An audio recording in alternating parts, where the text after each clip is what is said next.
Josué, capítulo 24, do versículo 14 ao 17. Diz assim: Agora temam o Senhor e sirvam-no com integridade e fidelidade.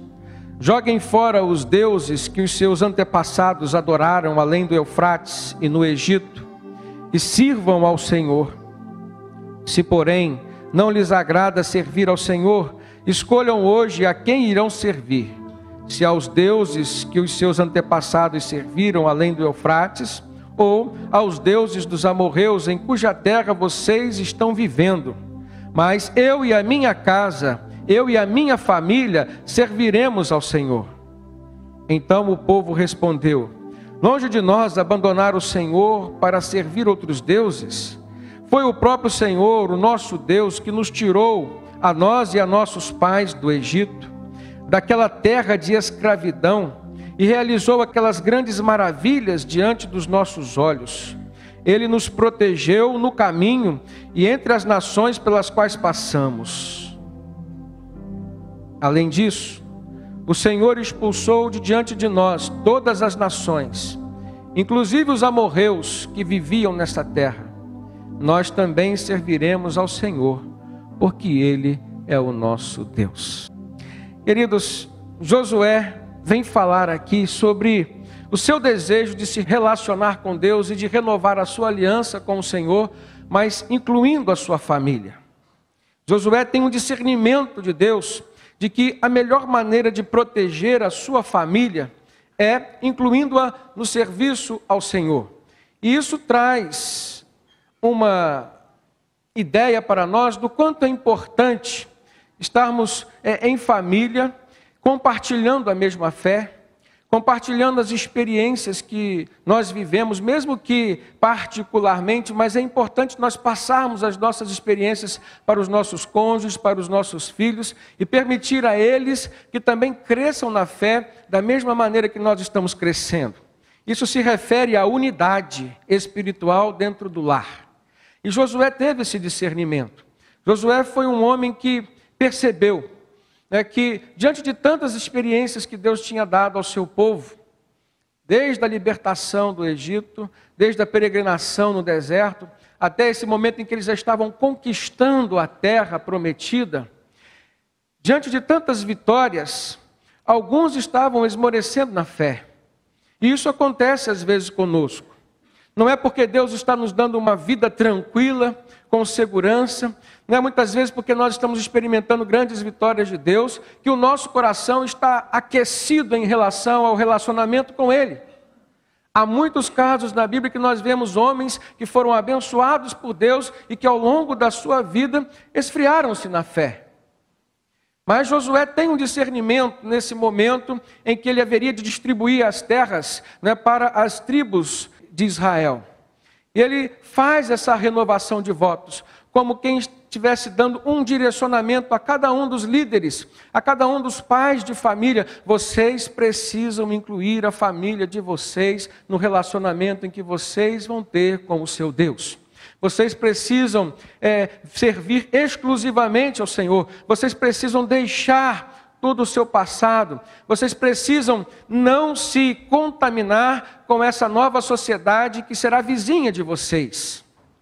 E é dentro desse contexto que Josué faz essa grande declaração que ele e a casa dele, a sua família, serviriam ao Senhor. Nós entendemos que a nossa família, irmãos, é um tesouro maravilhoso que Deus nos deu e que por isso precisa ser protegido. Josué então percebe que a melhor maneira de proteger a sua família era conduzindo-a dentro do serviço a Deus, de uma experiência que eles poderiam viver com Deus. Se nós olharmos para a história da família, é importante nós conceituarmos família nesse momento, nós vamos ver que nasce lá no Jardim do Éden. É no paraíso que Deus concebe a ideia de família. Ele cria toda a humanidade, Ele cria o mundo, Ele constrói um paraíso e coloca ali o homem como primícia da criação. E de repente Ele diz: olha, não é bom que o homem viva só. Eu vou fazer uma adjutora, uma auxiliadora que lhe seja idônea. Então Deus percebeu que Adão, sozinho no paraíso, ele estava incompleto. Então ele cria Eva, e cria Eva no sentido de que eles pudessem constituir uma família, ter filhos. E aí nasce então dentro da Bíblia o conceito de família. Um homem e uma mulher que se casam, o marido, a esposa, o pai, a mãe, os filhos, os irmãos, as irmãs. Esse é o conceito familiar que a palavra de Deus nos dá. E que muitas vezes hoje nós temos percebido que a sociedade tem combatido. A todo instante nós temos percebido que há um investimento que com certeza não vem de Deus e que tenta fragilizar as estruturas familiares e que passa pela deturpação do conceito de família. Nós olhamos para o ser humano, que Deus antes de nós viu que era incompleto sem a sua família, e percebemos que a partir do momento em que ele saiu do paraíso, porque conheceu o pecado, ele passa a viver em constante busca da sua reconciliação com Deus. Ou seja, o ser humano, ele é um ser que vive em busca do paraíso novamente. Mas dentro do paraíso, onde Deus se relacionava pessoalmente com o homem, foi ali que Deus criou a família. Então, não há como nós voltarmos a vivermos o paraíso, mesmo que nesse caminho nós estejamos buscando Deus como objetivo final, sem nós antes passarmos pelo caminho da família. É na família que Deus escolheu como um lugar, como um ambiente propício para a manifestação das suas bênçãos. Aqui nós vemos Josué, um pai de família, que tinha vivido grandes vitórias diante de Deus, na liderança do seu povo, que sofreu grandes enfrentamentos, passou por várias crises, mas de repente ele estava ali, consciente de algo que precisava ser mantido na sua vida e família, que era a sua comunhão e o seu serviço ao Senhor. Então, nós temos que ver que a família é um tesouro, e se é tesouro, nós temos que protegê-la. E diante da sociedade que hoje tenta deturpar, mostrar para nós um novo conceito de família, tenta mudar o nosso entendimento acerca da família, nós temos que voltar para a Bíblia e vermos que a melhor maneira de protegermos a nossa família, irmãos, contra todas essas tentações, é justamente vivendo uma vida de relacionamento íntimo com o nosso Deus. O apóstolo Paulo, na carta aos Romanos, no capítulo 12, ele começa dizendo assim: rogo-vos, pois, irmãos, pela compaixão de Deus, que apresentei os vossos corpos como sacrifício vivo, santo e agradável a Deus, que é o vosso culto racional. E não vos conformeis com este mundo, mas transformai-vos pela renovação da vossa mente, para que experimenteis qual seja a boa, perfeita e agradável vontade de Deus. Ao final do primeiro verso, quando ele diz que apresenteis os vossos corpos como sacrifício vivo, santo e agradável a Deus, que é o vosso culto racional. Quando o ser humano se encontra dentro do contexto familiar, por que não olharmos para esse texto e pensarmos no culto doméstico, no culto em família, como sendo algo que Deus tem reivindicado de nós, como sendo um gesto puro, sincero de adoração, no qual Ele poderá manifestar o seu poder. A Bíblia diz que Deus habita no meio dos louvores do seu povo, no meio da adoração do seu povo, e por que não no meio da adoração de uma família que o busca com sinceridade? Um culto racional que Deus deseja também passa por um culto familiar. E se nós queremos proteger as nossas famílias hoje, nós temos que trabalhar justamente onde o apóstolo Paulo está dizendo que precisamos trabalhar, na transformação da nossa mente, renovando-a, mas renovando-a não segundo os conceitos do mundo, como diz o apóstolo Paulo, deste século, mas sim segundo os conceitos de Deus. É justamente esse o foco que Josué dá. Ele confronta o seu povo. Vocês estão aqui diante de uma nova realidade de vida, diz Josué. Cada um seguirá o seu caminho, cada um receberá a sua terra. Mas vocês precisam ter convicção da importância de conduzir as suas famílias segundo os padrões de Deus. Nós vemos, irmãos, na Bíblia algumas experiências negativas por falta de proteção familiar e que muitas delas foram negligenciadas pelos seus pais, aqueles que já conheciam a Deus. Se os irmãos olharem em Gênesis capítulo 34, os irmãos vão ver que na família de Jacó aconteceu uma grande tragédia quando ele estava numa terra chamada Siquém. Aliás, diga-se de passagem, foi nessa terra em que Josué agora está diante do seu povo, Siquém. É nesse lugar que ele chama o seu povo a uma renovação de aliança. Foi justamente nessa terra que o seu antepassado Jacó sofreu uma grande decepção na sua família. Jacó vinha peregrinando com a sua casa, e quando falamos casa, quando a Bíblia se refere à casa, ela se refere à família, também aos servos, né? A todo o povo que acompanhava aquele patriarca. E quando chega diante da cidade de Siquém, ele arma ali o seu acampamento, e era uma terra diferente. Ali era chamado Canaã, a região de Canaã. Os povos cananeus eram povos que tinham uma vida totalmente diferente dos preceitos que Deus havia chamado o seu povo para ter. E a preocupação de Deus era sempre que o seu povo, desde Abraão, tivesse o discernimento e a proteção espiritual para não se contaminar. Porque nós sabemos, irmãos, que enquanto homens que somos, sofremos influências do meio em que vivemos. O ser humano, ele não é totalmente produto do meio em que vive, mas ele é influenciado pelo meio em que vive. E quando Jacó chega com a sua família, eram 12 filhos homens e uma mulher chamada Diná.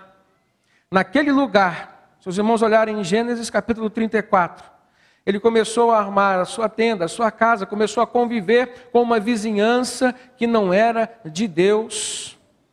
E num daqueles dias, a sua filha adolescente sai em direção à cidade de Siquém. E um príncipe daquela cidade violentou a sua filha.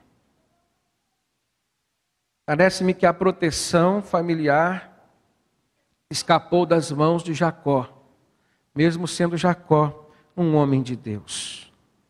Justamente porque ele não se atentou para o perigo de estar vivendo num lugar onde a sociedade não pensava como ele pensava. A sociedade não servia ao Deus a quem a sua família servia. E por conta disso, a perda chegou na sua casa. Se nós olharmos no primeiro livro do profeta Samuel, no capítulo 2, nós vamos ver também uma outra tragédia que aconteceu na vida de um homem de Deus, o sacerdote Eli. O grande sacerdote Eli. Servia ao Senhor na tenda da congregação. E seus 2 filhos, homens, Ofni e Finéias, mesmo estando ali todos os dias, vendo seu pai prestar serviço ao Senhor, aqueles homens deixaram-se contaminar, enchendo seus corações de ganância e de imoralidade sexual. Trouxeram maldição para sua casa, para as suas vidas, não puderam dar continuidade ao ministério do seu pai, o sacerdote Eli.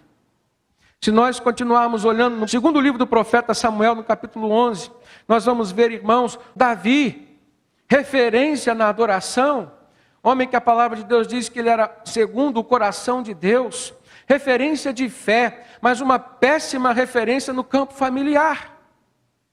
Vamos ver Davi no seu palácio, gozando de uma posição que Deus tinha dado a ele, porque tinha escolhido Davi para ser o rei. Mas Davi não vigiou o seu coração, não monitorou os seus olhos, e de repente do palácio, do terraço, ele olha para a casa de Urias e vê a esposa de Urias, Betseba, se banhando. E ali então nasce o pecado da cobiça. E através do pecado da cobiça chega o pecado do adultério. Através do pecado do adultério, Davi querendo acertar as coisas e que não poderiam ser acertadas se não fossem diante de Deus. E esse é um grande erro do homem, querer acertar os seus erros por si mesmo. Davi chega a planejar um homicídio de Urias, para que pudesse apagar o seu pecado e não ser envergonhado diante do seu povo. E nós olhamos mais à frente, no capítulo 13 do segundo livro do profeta Samuel, como que quando um homem ou uma mulher não se preocupam em proteger espiritualmente a sua família. E quando nós falamos de proteção espiritual, irmãos, nós estamos dizendo, nos referindo principalmente àquilo que está no nosso coração. A Bíblia mostra uma tragédia na família de Davi. Um dos seus filhos, chamado Amnon, comete um incesto, uma violência sexual contra a sua própria irmã, chamada Tamar. E qual é a correlação que nós podemos ver? Uma tragédia na vida familiar de um homem que era servo de Deus. Mas a explicação está porque nesse campo ele era um homem displicente, negligente, e nunca se permitiu ser tratado por Deus. Nós olhamos Davi sendo um péssimo exemplo, irmãos. Um homem que teve mais de 5 esposas, insaciável nesse campo sentimental, não deixou Deus tratá-lo. Um homem que não conheceu o que é contentamento dentro do casamento. A sua família vem sofrer uma grande perda, porque ele não se responsabilizou quando deveria tomar as atitudes, expulsando da sua vida, do seu próprio coração, esse tipo de pecado que entra dentro da casa e traz contaminação. Então nós percebemos, diante daquilo que o apóstolo Paulo falou aos Romanos capítulo 12, que nós precisamos renovar a nossa mente, transformar a nossa vida, e é algo que acontece por meio da ação do Espírito Santo. A melhor maneira de nós protegermos a nossa vida e a nossa família é através de uma vida voltada para o trono de Deus. Uma mente que se dedica completamente ao seu Senhor e aos compromissos que com Ele se estabelece. É nessa hora que nós precisamos parar e nos perguntar: queremos ou não proteger nossa casa? Queremos ou não proteger nossa família? Estamos ou não monitorando nosso coração, nossos olhos, nossos ouvidos, de maneira tal que aquilo que vem de fora como contaminação não deixe levar a perder tudo aquilo que Deus fez. Davi poderia desfrutar de uma grande família abençoada pelo Senhor. Tinha tudo para dar a melhor educação aos seus filhos, passar valores verdadeiros para os seus filhos, e não se preocupou com isso. Primeira carta do apóstolo João, no capítulo 3, no verso de 18 e 19, nós vamos ver o que o apóstolo nos traz como explicação para fatos como esse. Por que homens e mulheres que amam sua família, muitas vezes deixam de fazer algo de importante e de fundamental em prol de sua família? Por que muitas vezes nós demonstramos o nosso amor pelos nossos filhos, mas tão somente querendo dar a eles uma boa educação, uma boa escola, dar a eles os presentes que eles precisam, dar a eles uma vida confortável? E muitas vezes, irmãos, nós esquecemos de dar a eles o exemplo. Conheço pais que muitas vezes chegaram para mim e disseram assim: olha, encaminhe os meus filhos para a igreja, eu sei que lá é um bom lugar para que meus filhos sejam criados. Mas eu fico pensando, mas por que esse pai, por que essa mãe não estão aqui? Os nossos filhos estão olhando para nós, irmãos. A maior mensagem que nós poderemos deixar para os nossos filhos é através da nossa vida. Não é simplesmente aquilo que nós falamos, mas é aquilo que nós vivemos. Eu preciso monitorar meu coração. O apóstolo João diz assim: meus filhinhos, não amemos de palavra nem de língua, mas por obra e em verdade. Ou seja, na sua casa é o único lugar na sua vida onde você não conseguirá viver uma vida de ilusão. A sua esposa, o seu marido, eles sabem quem você é. Os seus filhos sabem qual é o pai, qual é a mãe que eles têm. E João vem dizer: filhinhos, não amemos de palavras. Quantas vezes nós ouvimos palavras boas, mas que não refletem justamente a verdade, porque as atitudes são diferentes. No versículo 19 de 1 João 3, o apóstolo diz: e nisto nós conhecemos que somos da verdade, e diante dele asseguramos os nossos corações. A segurança do nosso coração, e é importante nós termos o discernimento do que o coração representa na vida do homem. O que a Bíblia traz como o significado do coração, como sendo sede de sentimentos e das emoções. O autor aos Provérbios chega a dizer que sobre tudo que nós devemos guardar nessa vida aqui, nós temos que guardar o nosso coração, porque é dele que procede a vida.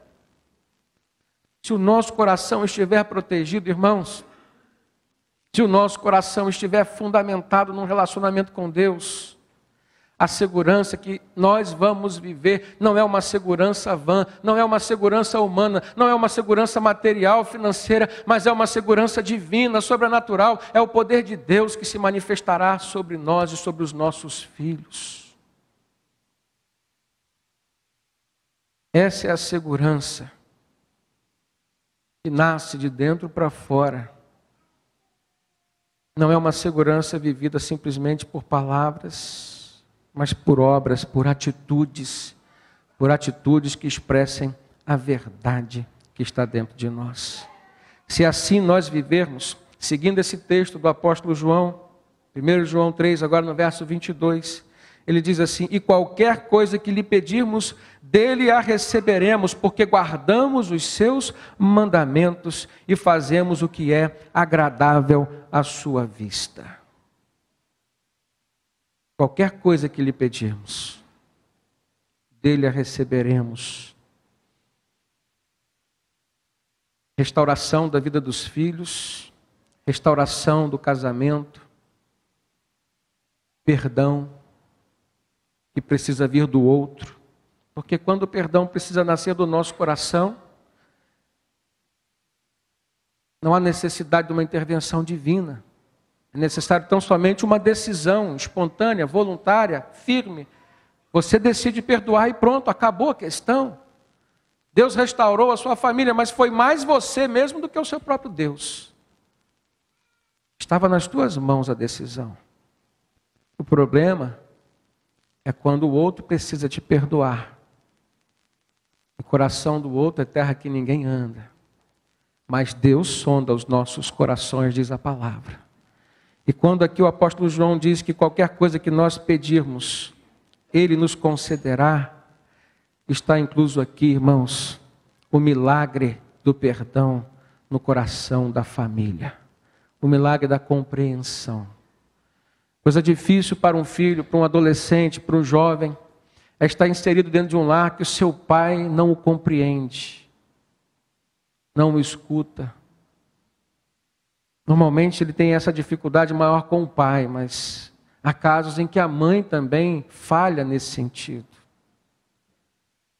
E às vezes nós temos um filho já convertido, que está vivendo aos pés do Senhor, e os seus pais ainda não tiveram uma experiência com Deus. O que o apóstolo João está dizendo é: vale orar, vale pedir ao Senhor, e Ele concederá. No verso 24, João diz: e aquele que guarda os meus mandamentos, nele está, falando de Jesus, e ele, Jesus, está nele.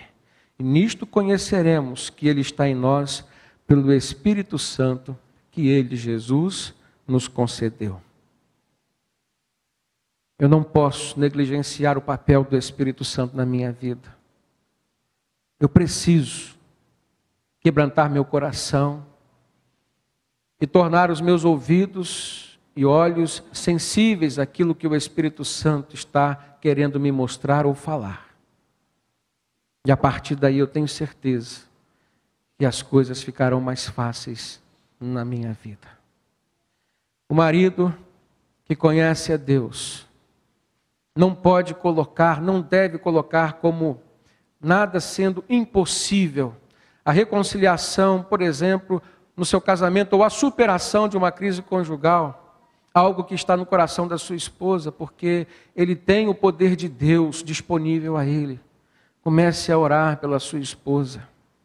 A mulher que muitas vezes sofre no relacionamento com o marido, e às vezes esse marido ainda não é um cristão, ainda não entregou sua vida para Jesus, então ainda não tem o Espírito Santo, mas ela tem. Paulo diz na carta aos Coríntios que a esposa crente santifica o marido não crente. Não que ela vai levá-lo à conversão exatamente, mas que o Espírito Santo na sua vida e através da sua vida pode alcançar a vida do seu marido, pode alcançar a vida da sua casa, da sua família por completo.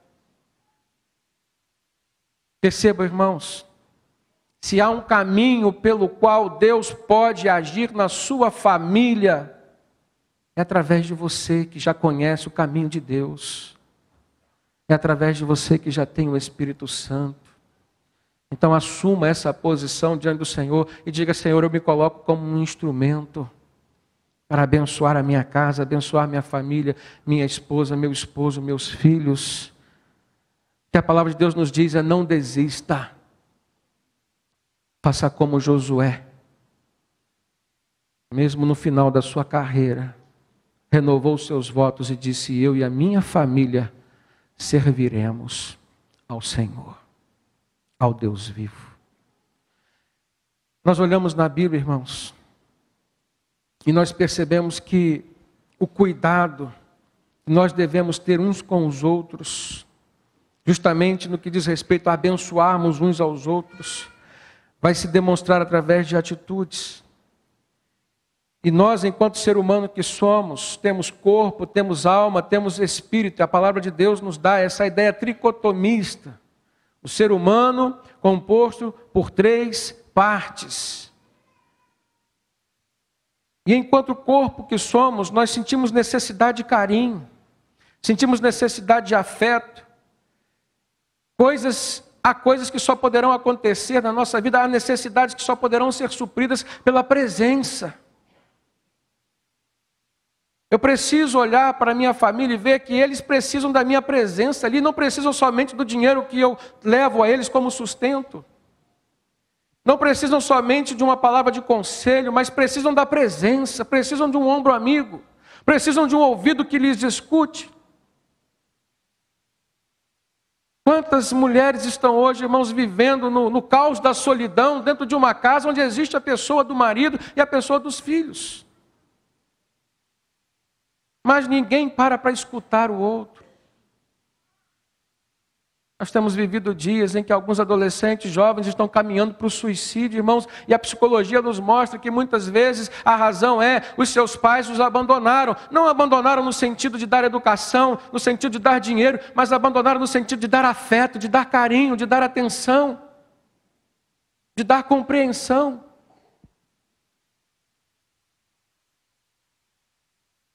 Quando nós olhamos para o ser humano que é formado pela alma, e a alma enquanto sendo a sede das nossas emoções, nós percebemos, irmãos, que existe a necessidade de suprirmos do outro aquilo que hoje tem sido colocado como lacuna sentimental, lacuna emotiva. E aí eu vejo que a família é um ambiente propício à reciprocidade do amor, porque amor é atitude.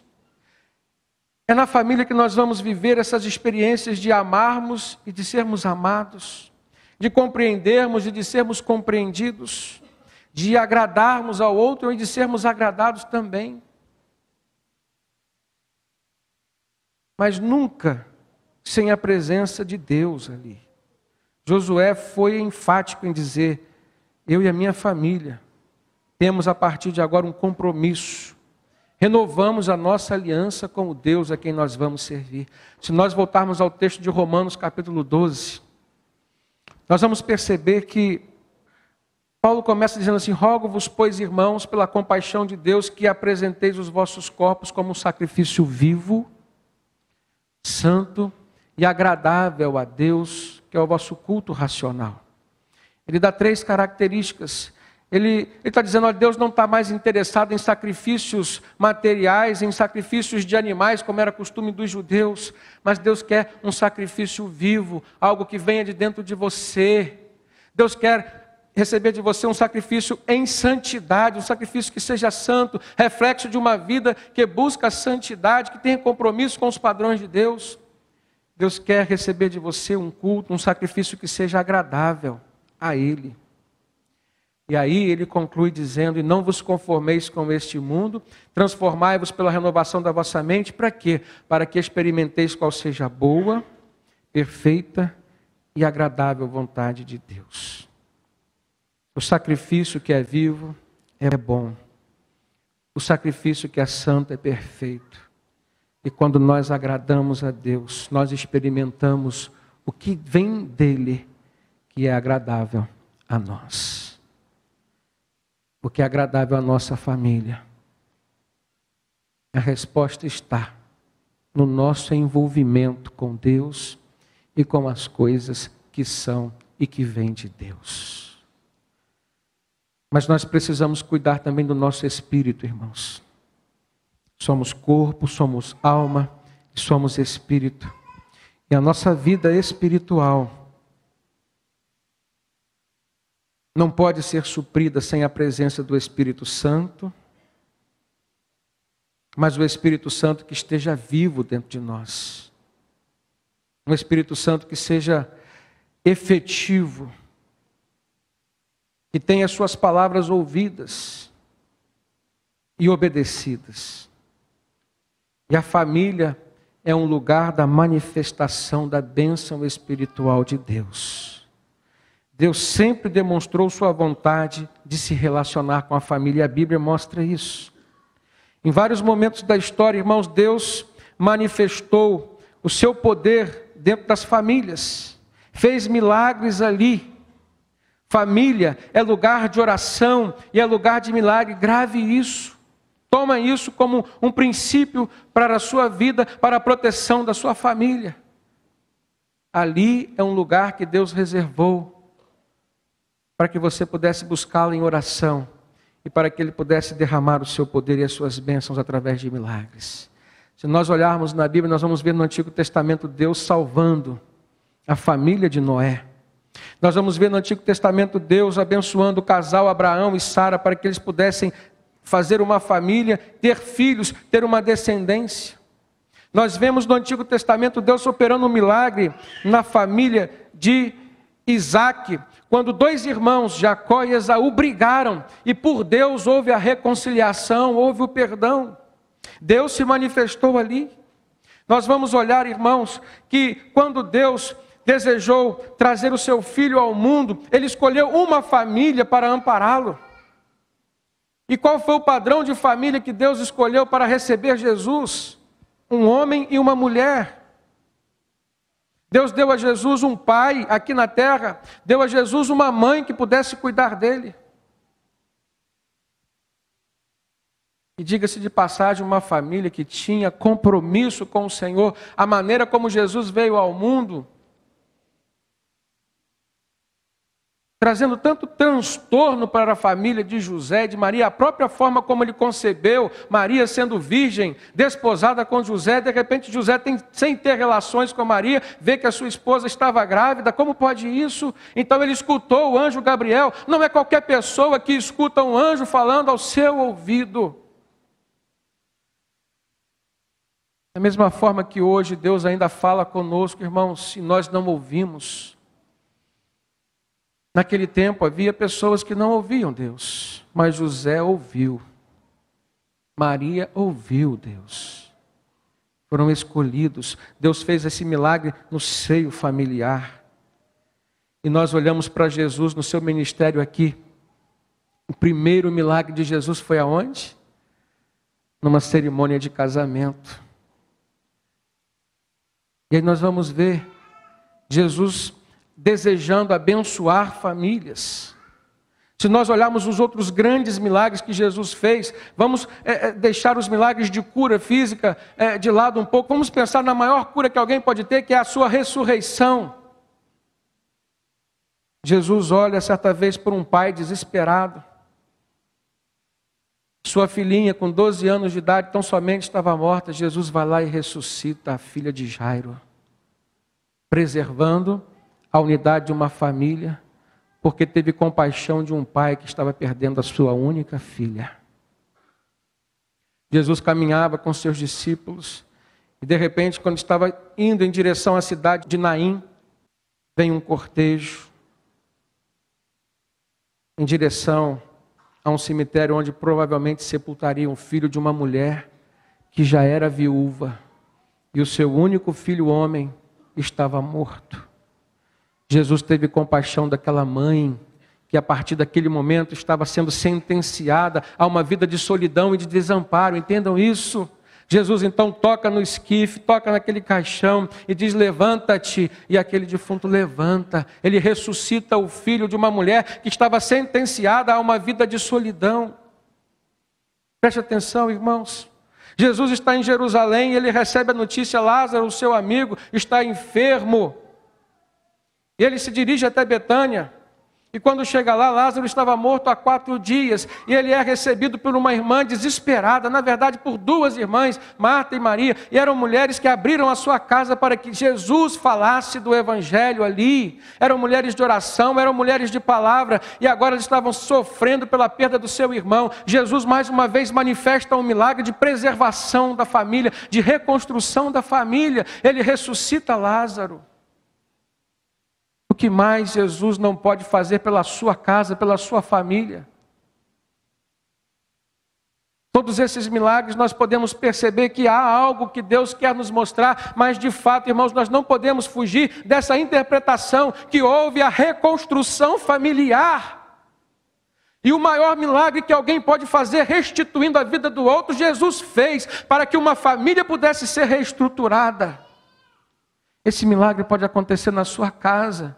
Não desista da sua família. Lute até o fim. Entrega para Deus. Aquilo que você não está conseguindo fazer, Deus faz por você. Se família é o maior tesouro que nós temos aqui, irmãos, nós temos o dever de protegê-lo. E a melhor forma de proteger a nossa família é conduzindo-a diante do único e verdadeiro Deus, adorando aquele que é o único que tem poder para restaurar, para consertar o que o tempo, o que a vida e que os nossos próprios erros levaram a perder. Eu queria te convidar a fechar seus olhos nesse momento e orar. Entregue a sua vida, a sua família ao Senhor. E eu tenho certeza que milagres você vai ver acontecer. Senhor, teus filhos estão aqui, Pai. É a tua igreja, Senhor, tu sabes. E hoje, quando nós vemos, Pai, e aprendemos que família é um lugar da manifestação da tua bênção, dos teus milagres. E não há como nós, como seres humanos, vivermos de forma completa sem a nossa família, Deus. Nós depositamos a nossa confiança e declaramos a nossa dependência em Ti, no Teu poder, Pai. Tu sabes aquilo que nós não sabemos, não só a respeito dos nossos filhos, dos nossos cônjuges, mas também a respeito de nós mesmos, dos nossos corações. O Senhor nos conhece muito melhor do que nós mesmos, Pai. Então nós entregamos nossa vida e nossa família ao Senhor. Venha cuidar, Deus. Nós queremos cuidar dos nossos e reconhecemos que não poderemos cuidar deles da melhor maneira possível se o Senhor não estiver conosco. Queremos renovar a nossa aliança contigo como Josué renovou naquele dia, dizendo: eu e a minha casa, eu e a minha família serviremos ao Senhor, ao Deus vivo e verdadeiro. Entregamos, Pai, tudo que somos, que temos nas Tuas mãos. E te pedimos, Deus, mediante Teu perdão, dá-nos, Senhor, a graça que tanto necessitamos, de vermos nossos filhos encaminhados, Deus, na Tua presença. de termos nossos casamentos, Deus, seguros, estáveis, com sentimentos vivos, renovados, sinceros, Senhor. E nós sabemos que a fonte está no Teu coração, que derrama tudo isso sobre o nosso coração. Em nome de Jesus nós oramos, Pai. Amém e amém, Senhor.